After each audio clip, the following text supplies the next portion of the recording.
with it. So you want to be actually about shoulder width again here. Your left arm, you're going to start with this left arm just hanging. I want you to just get nice and loose. Don't want too much of this body sway. Just the arm. Separate, try to lock in your hips. Just feel this left arm go. You want to be right in front of you where it sweeps through that low point. Head down a little bit. Feel that low point go. Okay? Stop for a second.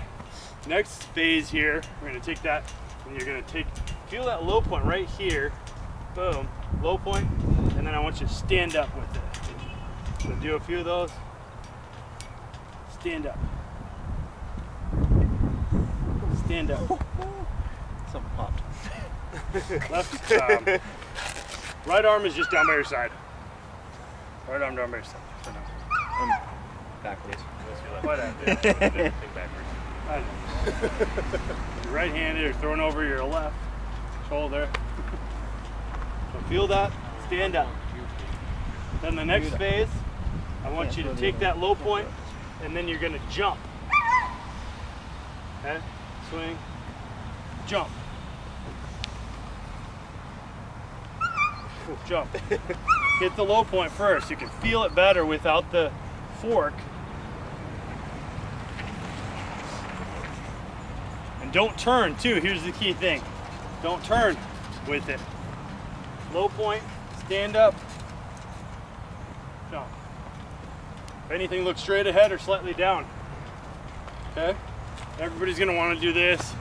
Open up. You're never, the fork, the sheaf's never gonna come off the fork that way. You just hit your position, just like a kettlebell swing or drive block. Your block can be your hip and body positions, and it's just gonna come off naturally. You don't have to do this hard drive with the shoulder and really torque on that shoulder a lot. Feels a lot better, you'll see. You don't have to have a real sore shoulder and really, I have still strained my bicep, left bicep doing sheaf, even though I'm not trying to do that at all. It still does put a lot of torque on that area too. So let's grab a fork now too.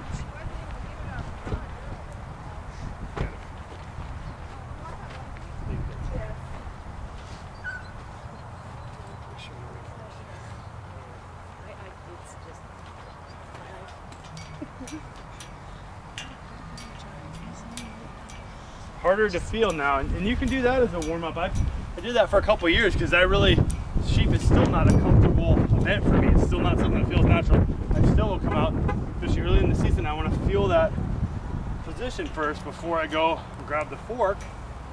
And it doesn't take anything out of you either. So feel that nice rhythm, lift, okay? Just doesn't have to be complicated that way. Stand up and lift. Yep. Don't watch it. Don't keep if anything, keep your chin tucked and down a little bit. It's a weird event. Everything else is up big on the finish.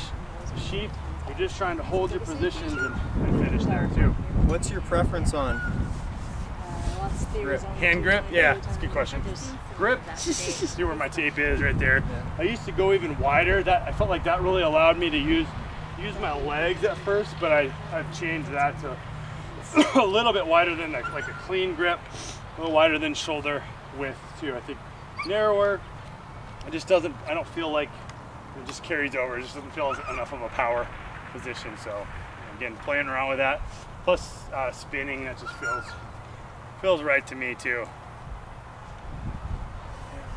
Yep, and naturally you can just you stop that motion. You don't have to necessarily fully shrug or try to block off that shoulder. Just let that, you'll feel that sheaf just flick off naturally that way too. Seems weird if you're not used to that style at first, but if you're really driving those legs, or you hear about like a check mark, like a V, that's a reference to thinking about what your legs are doing. I don't like in the sense that it does, if you truly take it like a V, I think it involves too much arm or shoulder movement. If you take it that way, it kind of, with any cue, it's the person and how they're interpreting what you're saying too, what that means to them. So long story short, I don't like to get too much into that, but if it does help you to think about like a check mark, to drive and lift that way, that can be a nice carryover too, where you can think about getting the legs into it more too. So let's let me grab a bag here, practice one. We'll start with it.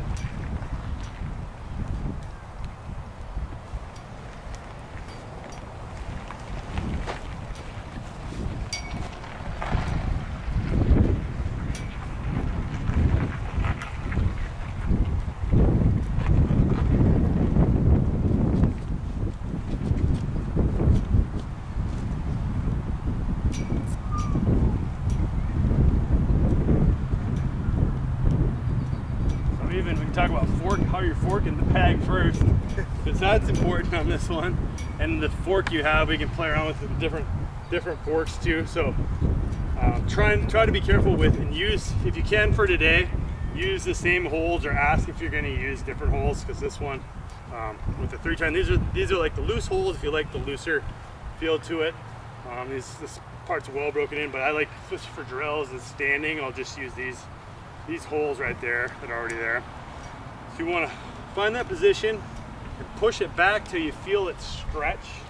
That could be even if I had brand new holes in it, to push back, feel that kind of stretch and rip a little bit. And then maybe if you need to, you can go side to side just a bit. And if you do it right, I promise every time that's going to come off, or 99% of the time at least, it's going to come off just fine. Even if it feels like it's kind of stuck in there, or the tines, these will point in a little bit, things like that. It really doesn't make at least much of a difference too. There's going to be many other factors that are going to make more of a difference, so don't get too hung up on that. Okay, we got the fork loaded. We're going to do just the bottom drill, where you're going to put the sheaf to the side. We're going to really focus on that leg drive, where you're just standing up. Just simplifying that. Look straight ahead, just stand up with it hard. Okay.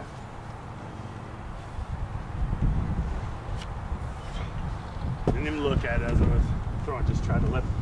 Most of you guys can probably use the 16, it's fine. The 12, if you want to use the 20, you can too. If I had a 16, I probably would use that for the drill, because it does, I feel like it puts a lot of torque on my upper body just doing the drill even.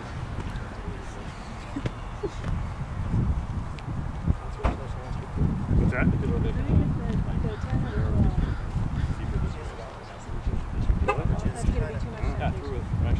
Or is that the other side?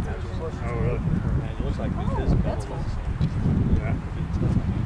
Yeah, look at, these are so flexible. Right. They're perfect, like 16-pound fork. I'm almost tempted to get something a little stiffer. Oh yeah. I have another fork. It was just that one is a little too stiff and thicker tines. I like how easy this is to get in the bag.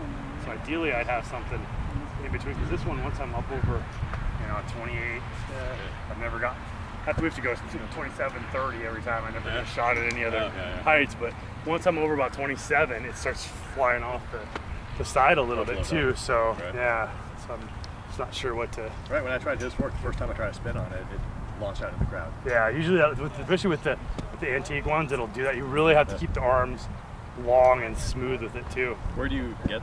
I mean, is this a mullery? Yeah. Yeah. Okay. I bought this one from Jay. Oh yeah.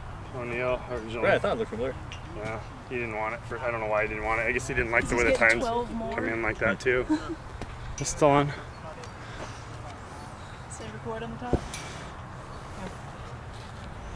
Just let me come at it. Did you stop it, Kat? Nope, it still says record.